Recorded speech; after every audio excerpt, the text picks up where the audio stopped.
I'm Amber Davies and welcome to Call to Stage. This is the space where musical theatre takes centre stage. From unforgettable backstage stories with incredible special guests to insights from my life and my theatre journey. We're leaving it all on the mic every single week, so let's jump in. Hi guys, welcome back to Call to Stage with me, Amber Davies. I am currently in Dublin, Ireland, and I have the incredible, magician, trick of all trades sitting next to me. It's the incredible Adam Cooper. Hello. What an intro, my God. You are. You're the man of many hats who wears many hats. I have, yeah. What is it, the saying? Master of none. Is that? You're a master of everything. So Adam is playing Callahan. Yeah, I am. Have you got a pre-show ritual for Callahan? Not really. I get ready so late. People see me walking around the corridors like the show's been up for 10 minutes and I'm still in my outdoor clothes, haven't done my hair. They're like, what are you doing? Wow, how are you 20 minutes in your first entrance? More like half an hour. Half an hour, so you've got half an hour from opener. Yeah. So I start getting ready usually around Sirius, around that sort of time. No way. Yeah. And then, just take my time. I have to go through the words of that first song because... Blood in the water. Oh my, it fills me with dread getting on there and fluffing a word in that because, I'm quite good at fluffing words anyway. I'm good at fluffing words. We're good at fluffing words. We are. And we make each other laugh a lot. Yeah. Because that's the first entrant and it's so kind of like all me that I have to be on it. So I go through everything, every show, pretty much. If there's a double, I don't go through the whole thing before the second show. But every show I have to go through that song. Just for my peace of mind. Very wordy. It's so wordy and it's fast and... The little interjections I have, like with James and Kiana, are really timed quite quickly. So if I start fluffing it, I'm gone. I think you have to prepare. There's going to be a fluff one day. There's bound to be. I fluff out of all these shows. Their time. No, you're not bad. I don't think you're on when I do it though. That's true. That's true. Because if I fluff with you, we're goners. Yeah. Oh my gosh. Me and Adam are quite... It's the eye. I can speak to you with my eyes and vice versa. But you nearly make me go so often on stage. And it's not... What I love about you is you do everything in character. Yeah. And because of the character, your L is that way, you get away with so much. But it just... I want to laugh. The other day, I crossed my arms and you went... at me, and I was like, I had to hold it together. I copied you. Well, you start tapping me and hitting me. I do. I tap you. It's brilliant. It's brilliant because it's all in character. It's like you're never doing anything to muck about. No. It's all in character, and I love making people laugh on stage. But I'm a stickler for doing it in character so that you can never be accused of just mucking around. Yeah. So I admire you so much. We're sort of two of a kind. It's great. I love it. We'll go on to Callahan in a minute, but I wanted to know, obviously, I'm sitting here with an Olivier nominee and a Tony nominee. What were they both for? So the Tony was the first one, and that was, we did Matthew Bourne's Swan Lake on Broadway. Back in, oh God, I can't remember when it was, Go on, tell us. 97, I think it was. And we played for 3 months on Broadway, which was, incredible. And who did you play? I played the Swan. What Swan, the black one? Both. Did you? Yeah. Yeah, the dancer plays both characters, you see. Yeah. I haven't actually seen it. I know. Can I see you on YouTube or not? I don't, there's clips of me on YouTube, but the whole show is not on YouTube. And then it was weird because they put me up for the category of Best Actor in a Musical because they didn't have a category for Swan Lake, because Swan Lake's it's a dance piece. Yeah. But they don't have any categories for that. So, yeah, I was nominated as Best Actor in a Musical, which was hilarious. But wow, but, Adam. yeah, amazing. And then the Olivier for the That same. was for choreography. No, that was for... Your best choreography.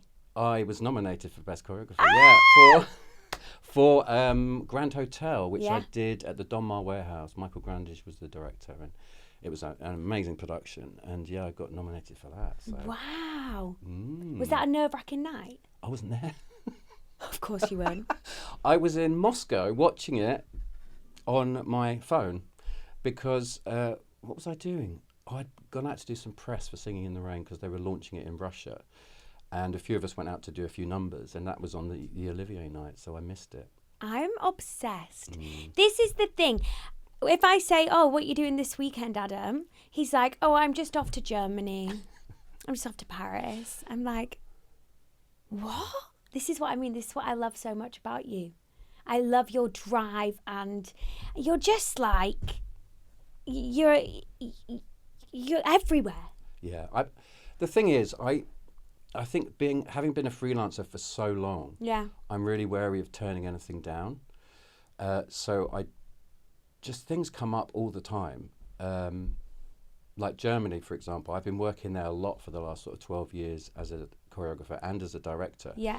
And so I'm always going over there to sort of do meetings about projects, or, you know, so I've been there like 3 times in the last 3 months, and I'm going again in a couple of weeks' time. So, but I don't want to get rid of any opportunities because you never know when it's all going to dry up. Do you know what I mean? Yeah, it's true. I mean, and that's why I've been lucky because I've spread my career out over performing, choreography, directing. And you've got 3 solid avenues there. Yeah, and I've been incredibly lucky to be able to do all 3 and still do all 3. But yeah, when things come up, I'm like, ooh, yeah, I think that sounds good. Yeah, I'll take it. Yeah. So what made you want to go into directing? I think a couple of things, really. One is when I am choreographing, like musicals, for example, you have to do what the director wants, and you have to fit into their vision. And I've worked with some very interesting directors, let's say.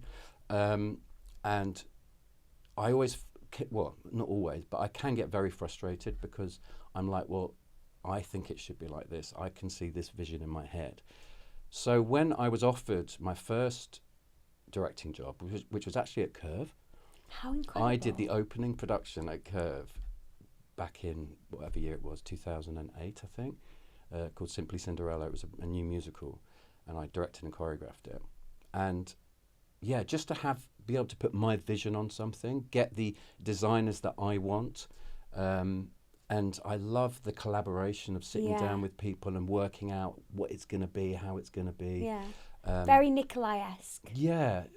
But it wasn't saying to us, stand on this. No, and absolutely. It was a collaborative thing. Yeah, and I think that's important. It's important for everyone involved that you feel that collaboration, because otherwise you're just doing what somebody else wants, and you can never feel you can put ownership on something. Yeah. That's how I feel as an actor as well. If I can put ownership on a role, suddenly I'm like, yeah, this is good. But I think that's where it's very interesting, because you are an actor, you know. So that sometimes I think directors will say, you know, how about this way, how about that? But we have a good instinct as actors. Yeah, you know, absolutely. when we look at a script and read a script and think, okay. Although obviously we need to, but that's what I think is amazing, that you can fit into both roles. Yeah, but you learn so much from doing both things. Do you know what I mean? Because you learn as an actor what it feels like to be directed in a certain way, and vice versa. When you're a director and you've got an actor who is literally waiting for you to tell them where to go and what to do and how to act the scene, you're like, oh my God, come on, bring something to it, because that's how the best work happens. Yeah. And can I ask as well? So you were in the Royal Ballet for 8 years. Mm-hmm. Did you train? Basically my training. How did it work? Yeah. Was all round. So I started off as a tap dancer. Okay. Then I started ballet.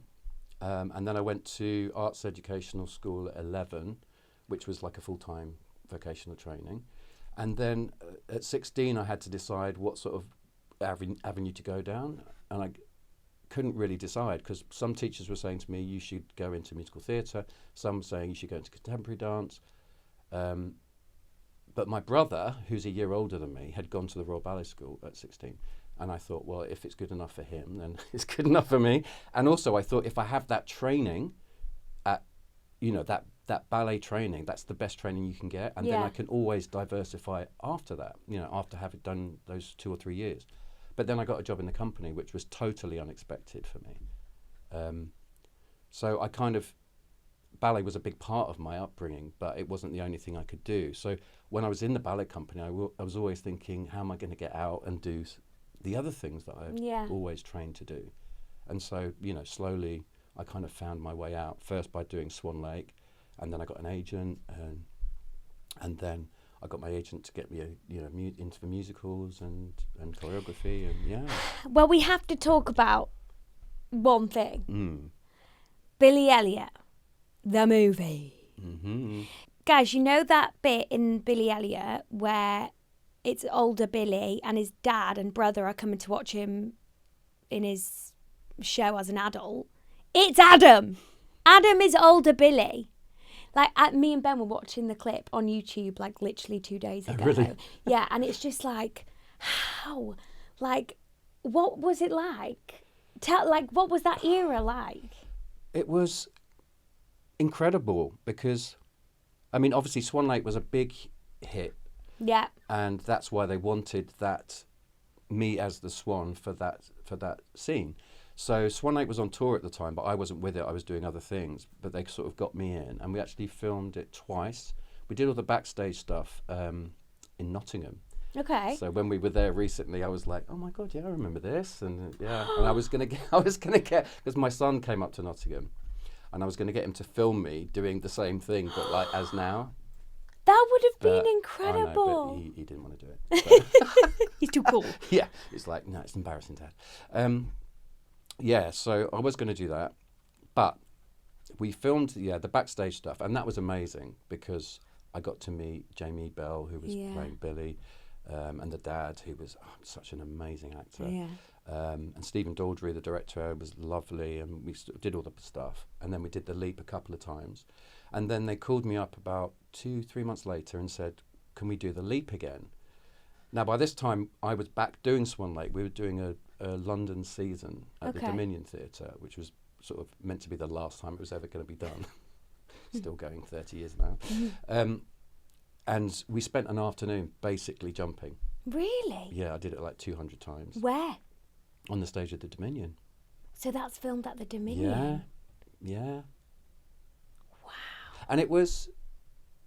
What's funny about that film was because they were like, oh, this is a small little, no budget UK movie. We're not sure what's going to happen with it. And because I guess they don't, they never know whether it's going to catch on or not. But as soon as I read the script, I was like, this is special. And also when you realise Julie Walters is in it, and the cast was amazing. And then I went to the premiere, which is like my first premiere, which I was like crapping myself about going to. And it was like this massive event in Leicester Square at the Odeon. I was like, I think this film's going to be a bit big. It's going to be huge. And obviously it's coming back into town, isn't it? Yeah, the musical's coming Would you back. do it? Would I do? I don't know who I'd do. I'm too old. Who is it? Somebody said to me the other choreograph day, it. I'd love to choreograph it one day, yeah. How incredible would that be? What's funny is Nikolai did a version of it. He did? About 4 years ago at Curve. And he called me up. This is after I'd done chorus line with him. And he said, oh, will you do me a favour?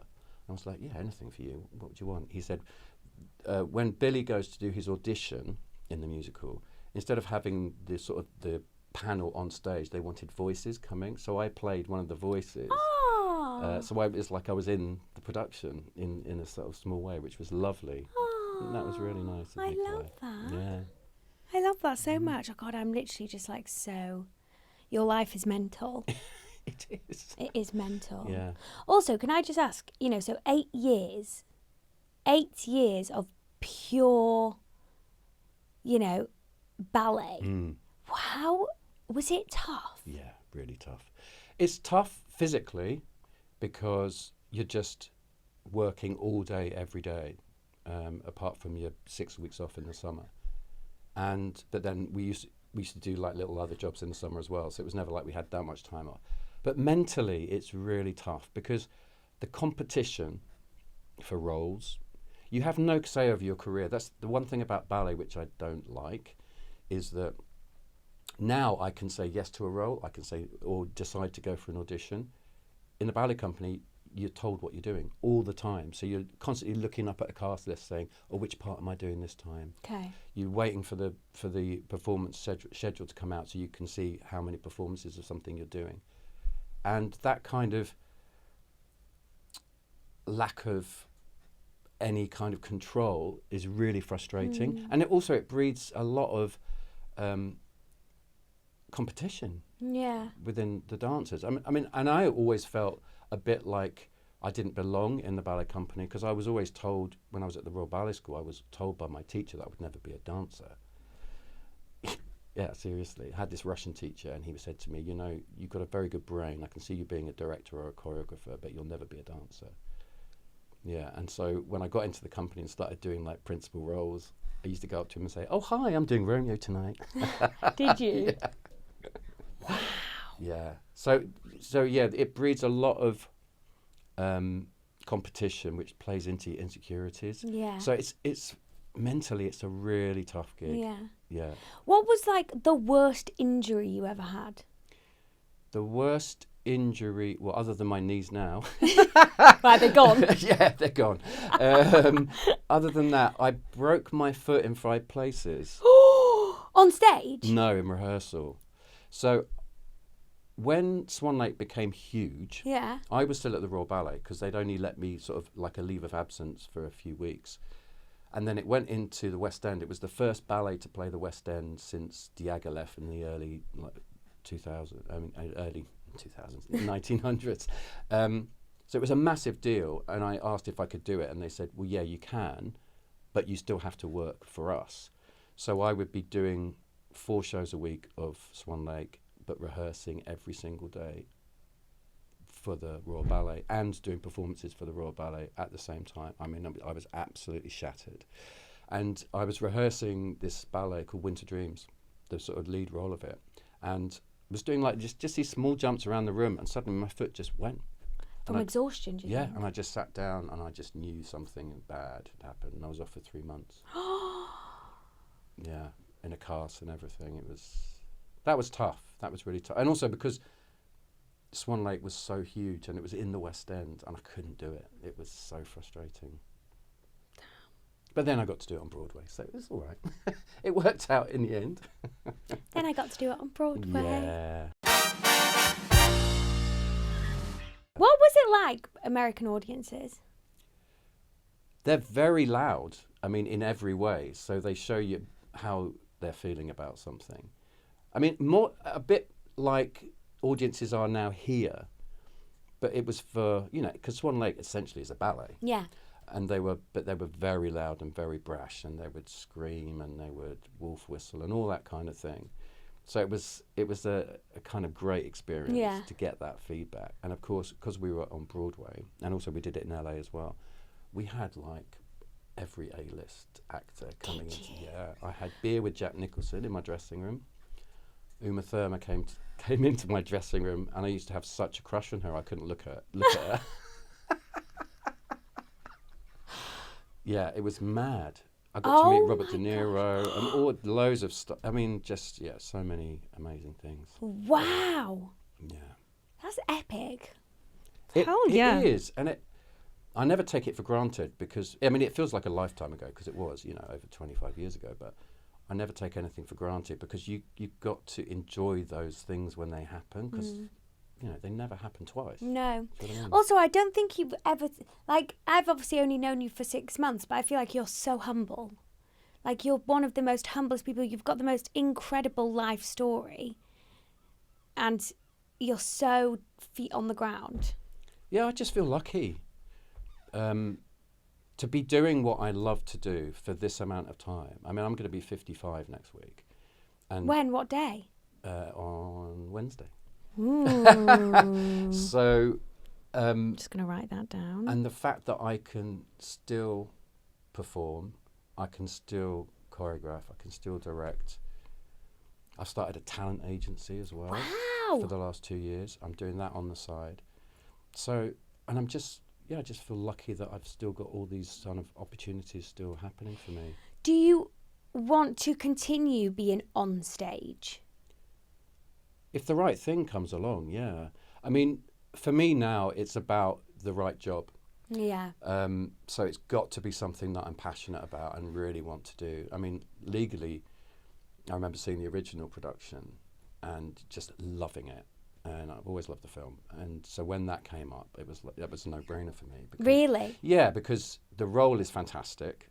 It's also not massive, so it means I can be doing all my agency stuff throughout the day. You know, I don't have to like rest too much for it.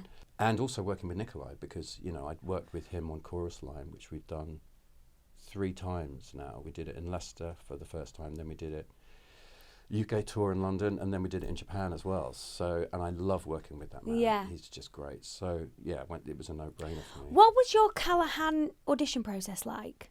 I didn't even know it was happening. Oh. And then I saw, because I get all the breakdowns on Spotlight from my agency, it came up that they were looking for a Callahan still. Yeah. So I phoned up my agent and said, hello, I think you should be putting me in for this. Yeah. And they were like, oh, really? I was like, yeah, absolutely. So then when I was on tour in Japan, I did a self-tape, which was hilarious because I was so bad. And it was with Holly James, who was playing Cassie over there. And yeah, she was like, what are you doing? Why was it bad? I just kept fluffing it. So I mean, it Standard Adam Cooper. Yeah, exactly. It should have taken me like 20 minutes, and we were in there for like over an hour. Like, damn. It was, oh my God, yeah, it was bad. But yeah, so I did that, and then when I got back from the tour, I got a call from the casting director saying, "Would you come up and meet Nikolai about it? Because, you know, he liked what you did, but he'd like to work with you a bit on it." So I went up to Curve and did like a half an hour. Were you in my dance call in London? No. You didn't do a dance call? They Not probably for thought. Callahan. Oh yeah. Oh yeah. Yeah, not needed. No. No, I didn't do a dance call. Damn. I really want to see you like full out dance one day. Well, you'd have to watch a video because, as I said, my knees are shot. Yeah, so, gone. Yeah. Boom. Okay. Have you enjoyed touring? I do enjoy it. I don't think it's the sort of thing I would do all the time. I mean, I'm used to being away from home. Basically, as a freelancer, as you know, you go where the work is. And as I say, I work a lot in Germany. I work a lot in Japan. I've done small tours before. So I'm used to being away, but I have never been away for this amount of time before. I mean, luckily, most weekends I can get home.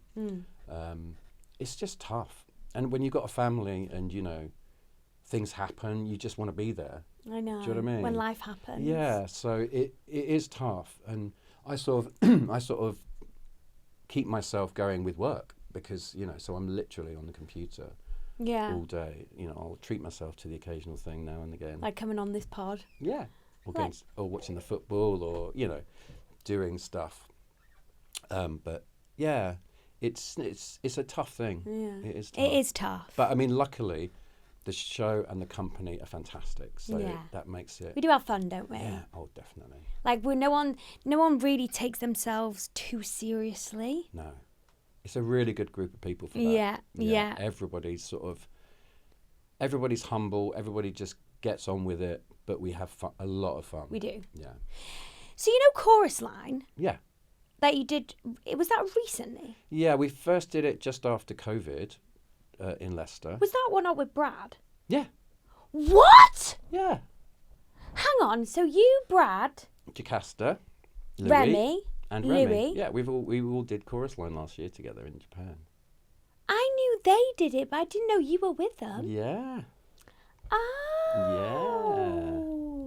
Yeah, so Brad I've known for years. I think he's the only one who did it out of that group in Leicester the first time. And then the others came in for the UK tour. So I've known them for like 3 years. But Brad, yeah, I've known for about 5 years. Do you know Josh Lear? Yeah. Josh Lear was my dance captain on Pretty Woman. Was he? Yeah. Oh my God, he's great. He is great. He's funny. Yeah. He's a lad's lad, isn't he? Yeah, absolutely. And then you did Singin' in the Rain as Dawn. Yes, many times. About 500. Really? Mm-hmm. Just kept going back. Yeah, so we opened the production in Chichester. So we did a run in Chichester. Yeah. Then we did it at the Palace in London for a year and a half. Right. And then I've done it 3 times in Japan.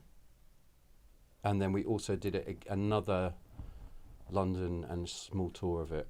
It's just about that one 3 that years ago. you keep going back to. Yeah, it's such a great part. You know, to be doing that kind of Gene Kelly role, but my own version of it. And because I originated that version, it feels like mine. Do you know what I mean? So, yeah, and when you get a role like that, you just want to keep doing it while you can. Yeah. And it's such a joyous show, and it's a lovely, you know, it's a proper trad musical. I get to tap, and I get to do a bit of ballet and a bit of jazz, and it's just great. Yeah. So fulfilling. Completely. And then Sky in Guys and Dolls at the Piccadilly Theatre. Yeah. When was that? That was in 2006. Okay. Yeah. So I mean, that's a cracking show. Oh my God, that was like a kind of seminal moment for me as a performer, because up until then, the musicals that I'd done, I had got as a dancer who can sing a bit and act. Do you know what I mean? Whereas with Guys and Dolls, it's a purely acting, singing role. Yes. And I had to audition. The other musicals, I mean, I've been really lucky over my career. I've not had to audition for that many shows. Yeah. But I had to audition for that one. It was with Michael Grandage, who's a massive director. So the fact that I got it, it meant a lot. Yeah. But then just to be able to do a show, the original cast was Ewan McGregor doing Sky, so then I was sort of the second takeover after him, and I got to do it with a fantastic cast. Patrick Swayze came in as Nathan after a while, and it was amazing. It was and it made me feel like I could do musical theatre for the first time. Because before that, again, I felt like, you know, I didn't really... Imposter syndrome. Yeah, massive imposter syndrome as a ballet dancer and then as a musical theatre. But that job made me feel like, yeah, you can do this. You can do this. Yeah. You got that off your own back through auditioning. Exactly. So there's 3 things that I really want to ask you before we go into a little quick fire round. Oh, my God. So you've got to be sharp on I'll it. try. Wait, we have to just tell them that time. Do you remember when you called me... Yes, L. Brooks. L. Brooks. L. Brooks. Right. I could not look at Adam in the eye. Oh, my God. Because we have like a real intimate scene that follows right after that. No spoilers, you know.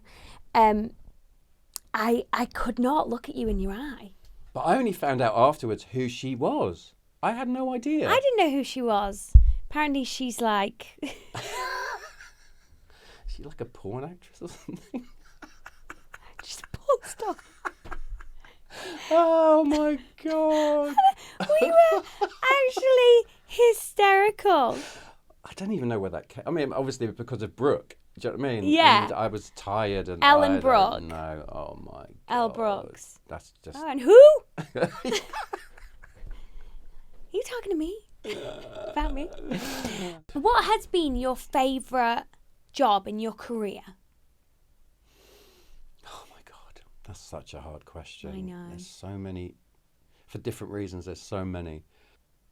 The one that immediately springs to mind is... I actually directed and danced and choreographed in a version of Dangerous Liaisons. Wow. Which I kind of conceived with a good friend of mine, and we did it in Japan on tour, and then we brought it to Sadler's Wells. And I think because I'd worked on it for about 5 years, I'd been with the composer for days and days and days on end, coming up with the score and what we needed for each scene, and it felt like such a massive thing to have actually completed. And I remember, because at the end of it, I played Valmont, and he gets killed, or he sort of almost kills himself during a sword fight. And I remember lying on stage and like just tears in my eyes going, I can't believe I've done this. I actually can't believe that this has happened. And I think that for me, because it took so long to get it going, and because it was such a passionate project of mine, and I was in it, and my wife was in it, and my brother was in it, it was such a, it was an amazing time. Wow. Does your brother still dance? No, not anymore. No, he gave up a few years ago. That's incredible. Yeah. Who has been your favourite person that you've worked with, or worked opposite, or danced with? Oh my God. I know. That's so tricky. Oh, who's been my favourite person? That you've just thought, wow.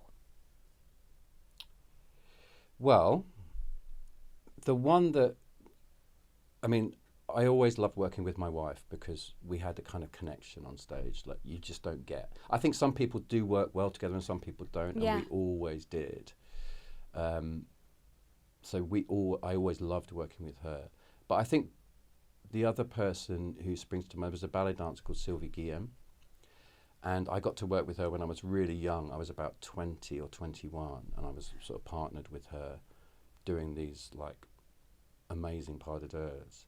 And because she was such a superstar and she was so no nonsense, she was like, she used to, in those days, nobody videoed rehearsals, but she did. And she used to make me watch it back and say, this is wrong, this is wrong, this is wrong. After we'd finished, she'd just keep me on stage to go through corrections before we did it the next performance. Yeah, she was like hardcore. But I think because she was such an icon, that she was amazing to work with. Wow. Yeah, incredible. I cannot wait to like delve into YouTube after this session and just... And then, what's been your least favourite job? Oh my God. There's been a few. Has there? Yeah. Well, go on, give me the good tea before we go into... Mostly as a choreographer, actually. You know what I was saying earlier about not gelling with... A director. Sometimes it's the director, sometimes it's the writers, if it's a new musical. I've had some horrendous experiences. Have you? Yeah. I've actually walked out on, and I would never do that. Not walked out, but I kind of made it clear that I didn't want to continue. Because there was one job, I won't say what it was called, that I was choreographing. And it had been fraught from word go, really. There were difficulties with the director. And we got through the entire rehearsal process, and it was clear that the producers didn't like what I'd done. Okay. But I was following his instructions. Okay. So when they told me that, I sort of said to him, this is what you wanted. Nothing. Then, things happened, and in the end, I just couldn't be in a working environment where I didn't feel like I was valued. Yeah. I think that's the most important thing. Yes. No matter what you're doing, if you're valued, then you enjoy doing it and you want to be Yes. there. If you feel like you're not valued, you just want out. I mean, that's a really important lesson. Yeah. To anybody listening to this. Yeah, absolutely.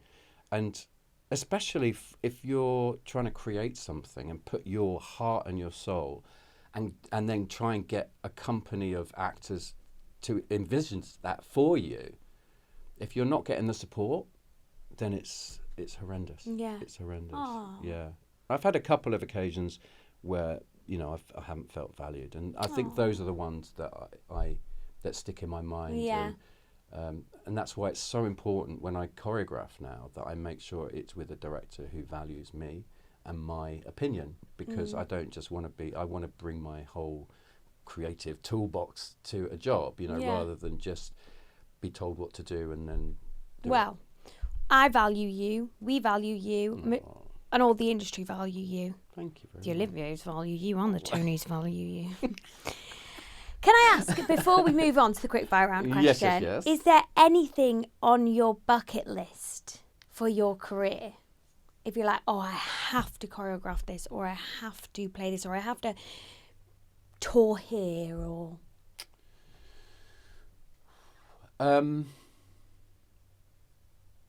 I can't think of anything specific, but what I would love to do more of is just be challenged. Yeah.